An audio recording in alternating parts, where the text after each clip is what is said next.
nyt toiseen. No aina on se. On kyllä ollut ennen. Mitenhän tuonne? Se ottaa tälläkin museossa. On. Aina näyttää. Pitää se sulla joskus. Kyllä minun monta kertaa luvannut.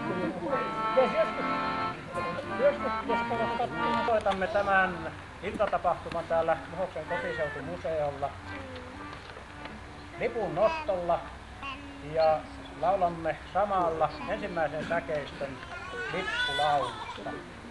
Toivottavasti jonkin verran muistatte niitä sanoja näistä lauluista.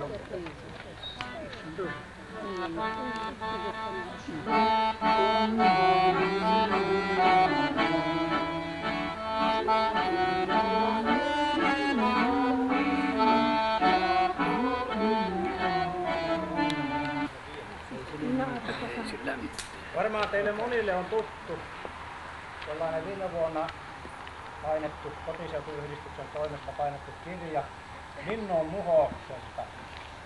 Saadikkaa, kunhan vain saiksi. Niin, Karvosen Matti on sitten Väinöllä kaveri.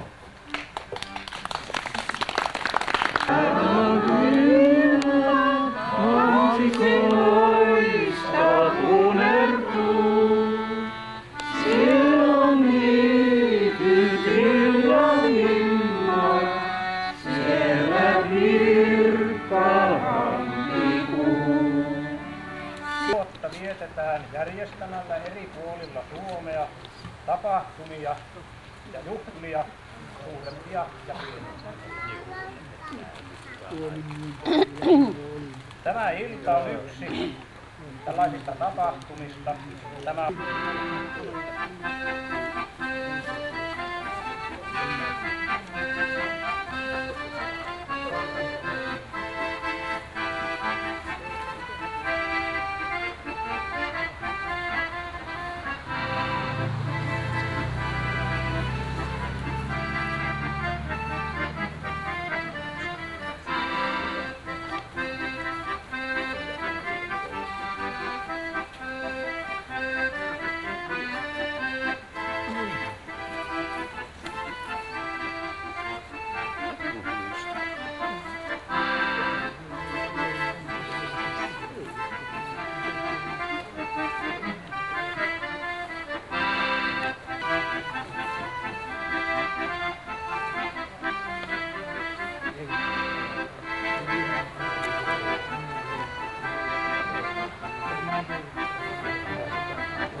ihan sen vuoksi, että kun niin kuin huomaatte, niin me ei ole saatu niitä miehiä matkaan vieläkään. Kun ei ole tässä iässä saatu, niin kyllä se on mentävä se Piepelivuoren taakse. Ja sitten seuraava on ihan oikea puolankalainen, eli ainut puolankalainen kansansävel, mikä on löytynyt, on Sormusormet ja siihen me on tehty itse koreografia. Arto vetäisi ylleen Marko ja tee vain. Ja lisäksi Arto on varautunut viidenpäivän säähän mukana usein. Tämän asun kokonaishinta on vain 40 markkaa. Ja sitten Auli. Aulilla on yllään tällainen vanhojen päivään sopiva puku. Ja Hannulla on yllään tällaiset mukavat juhlapuut ja vain. Hannu on 15 markkaa. Tämä Aulin asu on tällainen, joka pitää unelma-asu. Lisäksi tyyliin sopiva takki, kengät ja laukku. Tämän puvun hinta on 180 markkaa. Takin, laukun ja kengät saa 40 markkaa.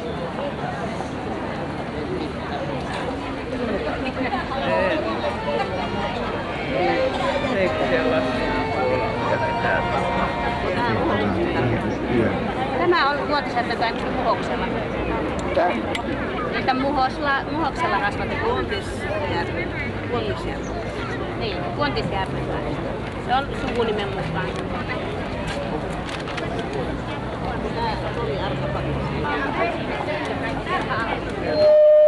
Tuo oli Suikeron Alpi ja Remon Tarha Alpi.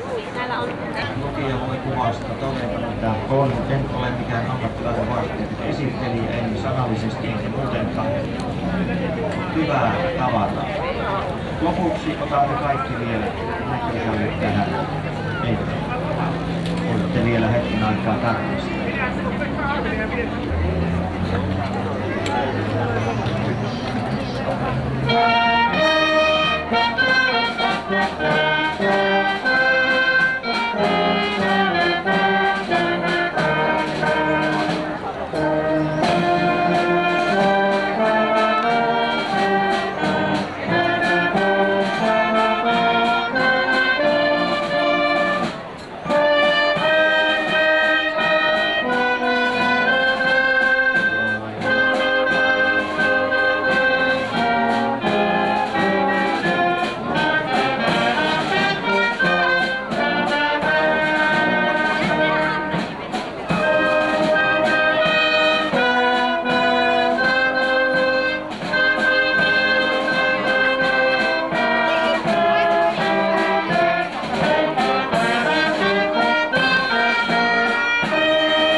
Rannalla himmeän lahden aurinko laskenut on. Hoivatkaa, kohta poissa on veljet.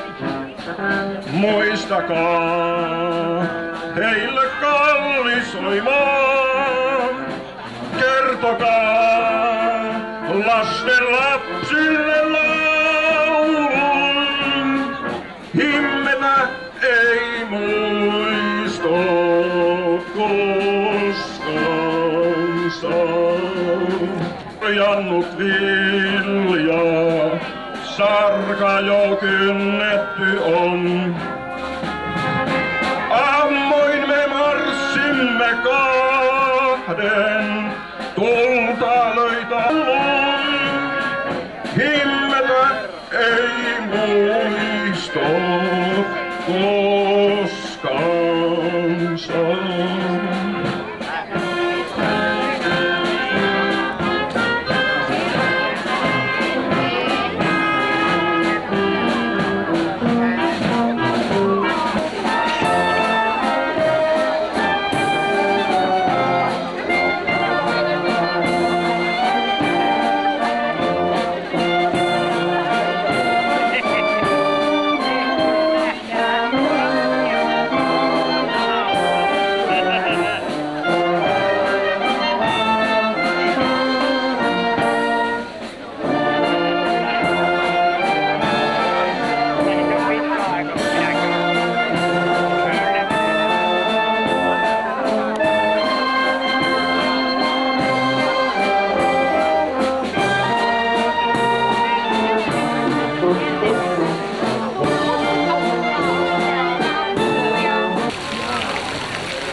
Odotamme yleisöä mielenkiinnosta. Ja jos eletään ja jaksetaan, niin eiköhän sitä tässä matkan varrella päästä. Noin, kiitos kunnan ja yrittäjien edustajille. Ja nyt sitten tietysti kiinnostaa tietää, että kun Mia on nyt täällä uutena mimminä, että tai oikeastaan miksi Mia lähti sitten oikeastaan tähän mimmikisaan mukaan, että kun Kari häntä ehdotti ja kysyi, että lähtisitkö mukaan, niin mikä sitten sai sanomaan kyllä? No, Muhoksen mimmi kuuluu Muhoksen perinteisiin ja niitä täytyy meidän vaalia. Tosi ihana ja muuten tosissaan se onkin jo aika lailla perinnettä, koska ensimmäinen mimmi on valittu jo 10 vuotta sitten. Ja perinnehän tietysti juontaa hyvin paljon kauempaa, mutta tämä meidän PR-mimmi on valittu ensimmäinen 10 vuotta sitten, eli juhlavuosi siinäkin mielessä. Ja nyt minä haluaisin sitten, Mia, että sinä vähän esittelisit itseäsi. Kerro, kuka olet ja mistä tulet. No, minä olen Mia Lotvonen, 21-vuotias. Mä oon syntynyt Kiimingissä, mutta oon muuttanut tänne, että en ole kuin 3 vuotta asunut Kiimingissä. Eikä 7-6 on muuttanut ja täällä sitten asunut ihan. Et itteni tunnen ihan täysin muhoslaiseksi. Ja mä työskentelen tuolla Tepoililla. Olen ollut siellä jo monta vuotta töissä. Ja koulutukseltani mä oon merkantti, toimistotekniikan. No niin. Mutta nyt, Mia, sanoppa vielä yhden kerran sellaiset, mitä sinä haluat nyt sanoa muhoslaisille tässä ja nyt, kun sinä olet uusi Muhoksen mimmi? Minä haluan kiittää teitä kaikkia, ketkä olette äänestäneet minua. Kiitos.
Vantaa-Muhos välistä superpesäpallo-ottelua. Kotipitäjämme on tämän kulmassa olevan viikonlopun aikana viettänyt perinteistä kotiseutupäiviä. Tapahtumia on ollut paljon, joista merkittävimpinä ovat olleet uuden Muhoksen mimmin valinta ja kotikirkkomme 360-vuotisjuhlallisuudet. Tämä Hiekkatekonurmi pesäpallokentän vihjäistilaisuus ja sen jälkeen pelattava pesäpalloottelu ovat kotiseutupäivien tapahtumasarjaa, joihin päättyvät tämänkertaiset vuoden 1994 kotiseutupäivät.